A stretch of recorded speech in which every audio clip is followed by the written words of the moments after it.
Okay, this is the second video for we're in the Go Office 2013 book, and we are on Excel Chapter 2, Project A, and this is the second video for Project A. We're on page 380. Be sure to range H14 to H42. So we're going to do something called conditional formatting here. And conditional formatting is pretty much what it sounds like if shrink this down a little bit so we can see all of it on the screen. Okay. The cell is formatted differently depending on what is in the cell. And so we want to go to the Home tab again, where most of our formatting stuff is. And we want to go to Conditional Formatting right here. And we're going to want to go to Highlight Cells Rules. And we're going to click Text that contains. And what I want is the word order. So if the word order is in the cell, I want it to look different. So it's easy for me to see the things that need to be ordered. Now click on the down arrow here and go to Custom Format. The default is red text on a kind of a pink background. And for font style, I want bold italic to make it really stand out. And click the color arrow, and then under Theme Colors, in the last column, click the first color, green accent 6. That's this one. And click OK.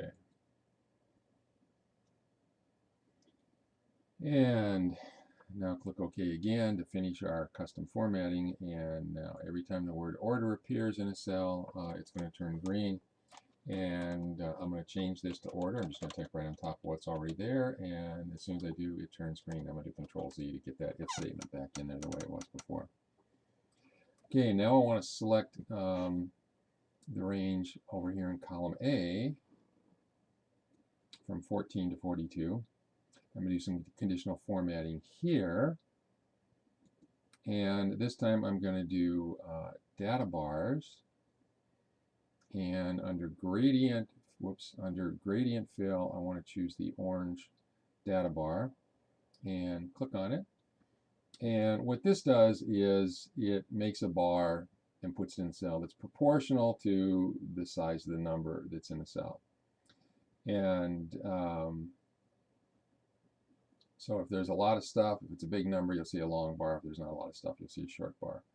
And the fact that one of them is as big as 350 and the rest are all considerably smaller than that means that most of them are going to be, half or less the length of the cell. Okay, now we're going to do find and replace, which is pretty much the same as it is in Word or just about any other application. And we can do all of it, the worksheet, or we can do a specific range. So we're going to select what is in column F here.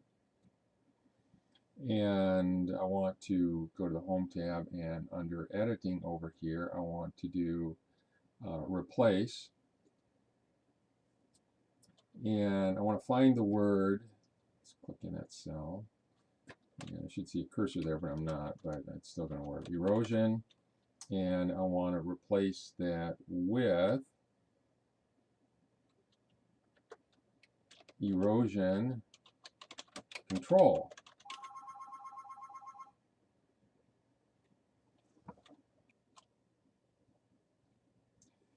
And when I do that, I want to do replace all. So if you look through here, I've got erosion in a number of places, and I'm going to click on replace all, and every place where erosion appeared, it changes it to erosion control, and we can click on OK, and we can click on close.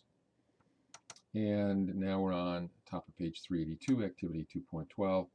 And to the left of the formula bar, here is the name box. And they want us to type A44 in there and hit enter, and it takes us to A44. I don't know why you'd ever do that. You would just go down to A44, scroll down, and you would click. And edited by Maria Cuna.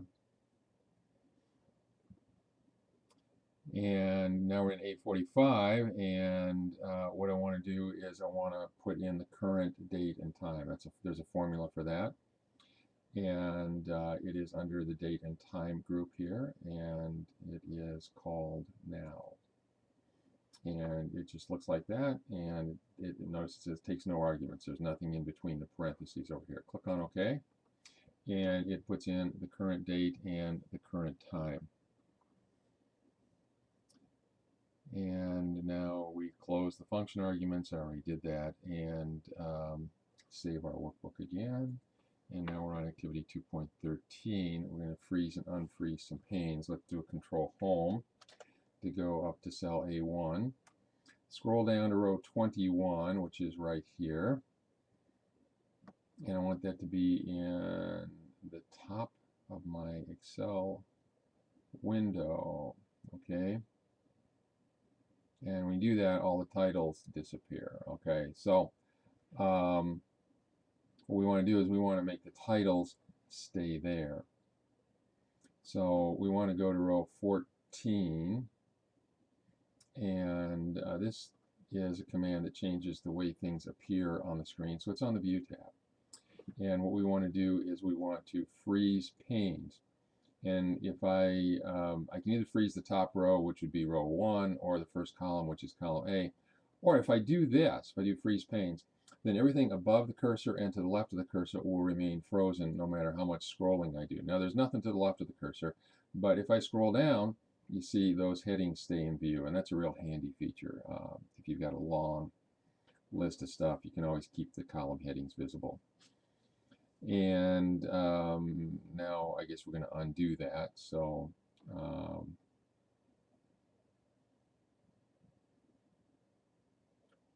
go back here and click on Freeze Panes and choose Unfreeze, and now we're back to what we had before. Now we're at the bottom of page 383, Objective 5, and we're going to do some sorting and filtering. And it says be sure you apply the unfreeze command. And so now let's flip over to page 384 and click any cell below row 13. Okay, I'm already in row 14. And what I want to do is I want to go to Insert Table. And if I'm in the data here, a table is just, a bunch of rows of data with headings at the top. And if you're in the table data, it is smart enough. Basically, it looks as far left and right and up and down as it can go until it runs out of data. So you always want to, that's why it was good to leave a blank row here. Otherwise, it might have thought that our table was a little bit bigger. So that's our whole table of data right there. And it does have headers, which means the first row is not data, it's column headings. And we want to click OK. And a couple of things happen. When you make it into a table, it will do the banded rows for you here. There's this little corner that appears down here at the bottom, which I think we'll look at later. And the heading row gets formatted differently. You get these little drop-down arrows here too, which we'll take a look at in a minute. If you don't like this particular style, which apparently our author does not, we're going to go to, notice we get Table Tools here, and we're going to go to the Design tab, which is the only tab that we have. And here's the Styles group. We're going to click on the More button here. And under the Light group, I want Table Style Light 16, okay? And they're just numbered here, so how are we doing there? That's 13, 14, 15, and 16. So click on that. And now the only formatting that's done on the headers is that they're bold now. And we should look pretty much like the picture on page 384. And we want to save that. And now we're going to do some sorting. In the header row of the table, click on the retail price arrow. So that's this arrow right here. And I want to sort smallest to largest. And as soon as I do that, everything gets sorted here with the lowest price on the top and the highest priced item down here at the bottom. In the table's header row, click the category arrow. So here's my category right here. Click on that. And I'm going to do a sort from A to Z. This is a text column, so it doesn't say smallest to largest. It says A to Z or Z to A. And it now sorts them alphabetically, and so all of the different types of trees are grouped together. Now we're going to sort from Z to A, which will give it to us in reverse alphabetical order.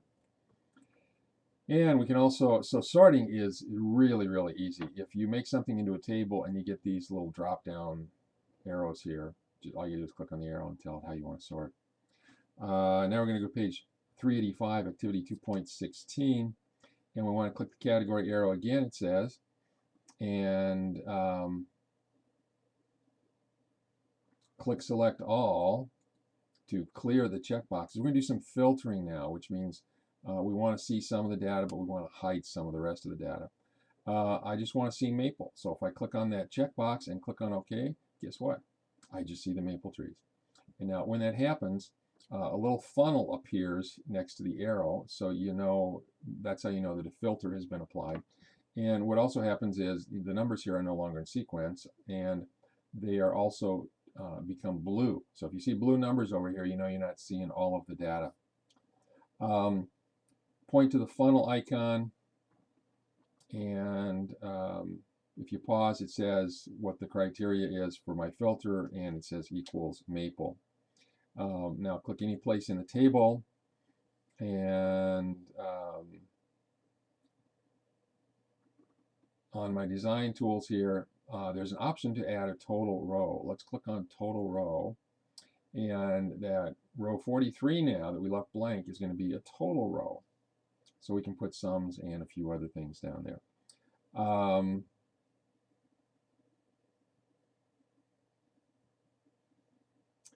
So now what I want to do is, I'm on number 4 on page 385. In cell A43, click the arrow that displays to the right here, and in the list click sum, and it will sum the quantity in stock for me. And now I want to go to A11 up here, and I want to do type maple trees, and tab over to column B, and type 6, and then that's the number of them. And then in parentheses I put 571 total items in stock, and I'm just reading that from cell A43 down here. And hit enter when you're done. And now I'm on number 6, and we want to go to the category arrow again, and we want to clear the filter, and the funnel goes away and everything is back, and now it's summing everything down here.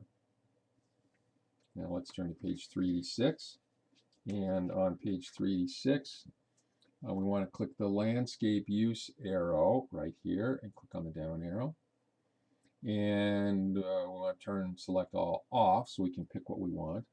And then we want erosion control, and then we want to click on OK, and I want to click the category arrow now, and select turn off select all and turn on oak. Click on OK, and now what I have is I've got 2 filters going on. I'm getting only the oak trees that are used for erosion control, and we're going to save that. Now we're on activity 2.17 on page 386. Click the category arrow and click clear filter, and do the same thing with landscape and clear the filter, and now we're back to all of our original data. And in the table header row, click the item number arrow, which would be this one right here, and then I want to sort from smallest to largest, so they're sorted by item number.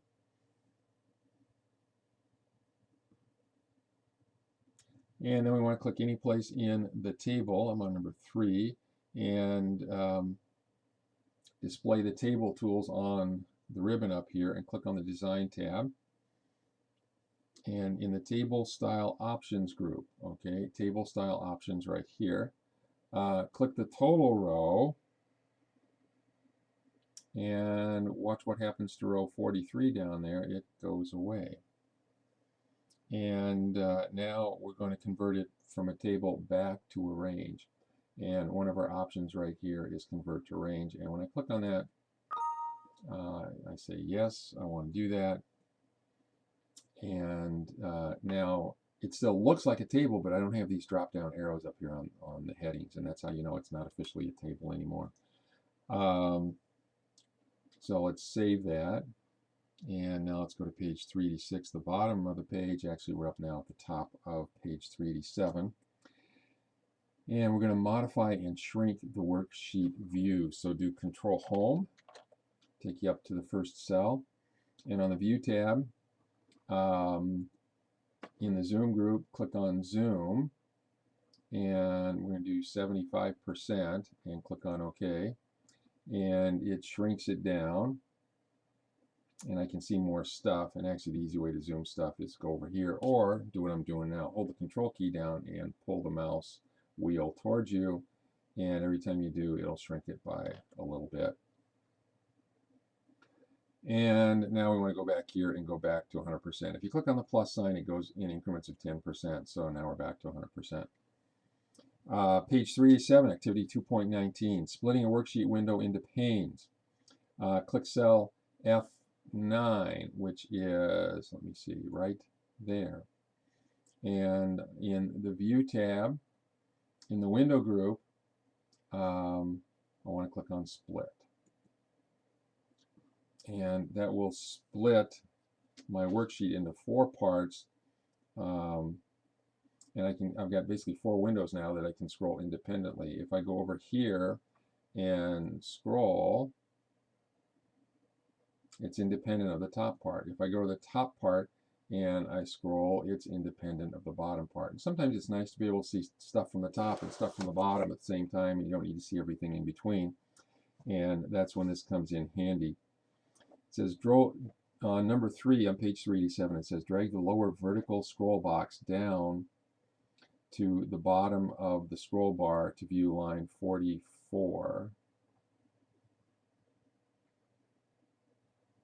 So that would be this one until we're down to row 44.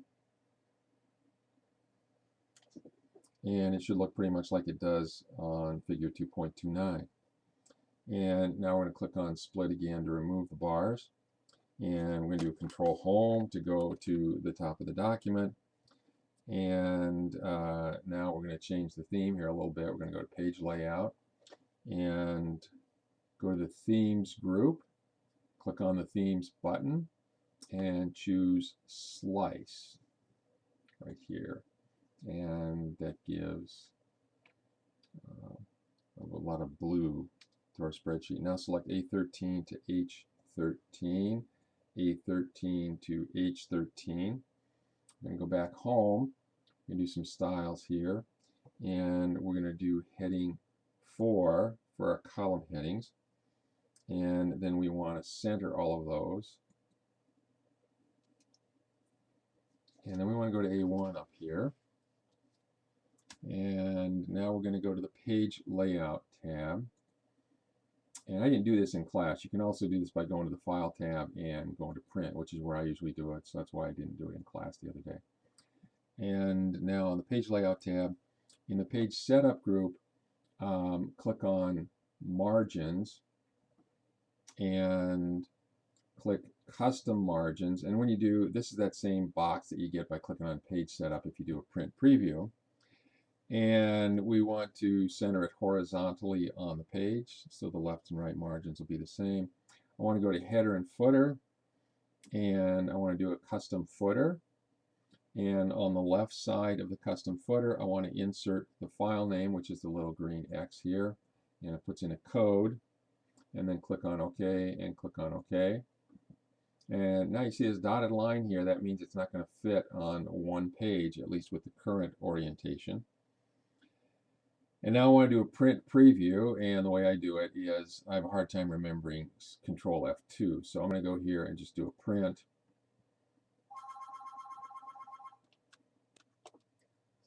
And if you look down at the bottom here, the page is tall enough, but it's not wide enough. So it's going to take 2 pages when I print it out. And that's probably going to look kind of funny. So Well, according to them, it's going to take 4 pages to print, and I don't think I did anything differently. Theirs must be like a little bit long, just a small amount longer than mine, and that would get you an extra page. So what we want to do here is, I'm on number 6. In the upper left corner of Backstage View up here, click back to return to the worksheet. And in the page setup group, click on print titles, okay? And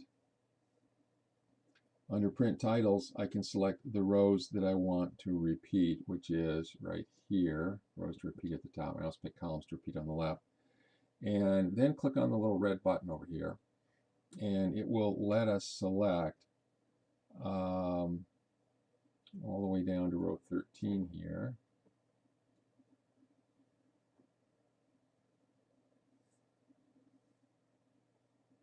Actually, I don't want all of those. I just want row 13. So click on row 13 here, and go back and click on the little red button here, and now click on OK. And now if this, we're probably going to do print preview again, file, print. And now since this all fits on one page, what I'm going to have to do to match what they have in the book is I'm going to have to switch this to margins, orientation. Change the orientation to landscape orientation. And now, actually I missed that. He did do landscape. That's why you get 4 pages. Okay. And so now this is page 2, this is page 3, this is page 4. And I just got a little bit sticking out there over on the right side for page 3 and 4. And so what I'm going to do here is I want to fit all the columns on one page. So go to scaling here and tell it fit all the columns on one page, and now it's going to be 2 pages. Okay, page 1 is going to look like this, and row 13 here is going to be repeated when I go down to page 2. And you know, when you're doing multiple pages like that, you want the headings to be at the top of every page, and that's how you get the headings at the top of every page. Okay, the last thing to do on page 389 is they do that business with properties and tags and stuff like that, and as usual we're going to skip that. So let's just go back here, let's save, and that is the end of project 1A.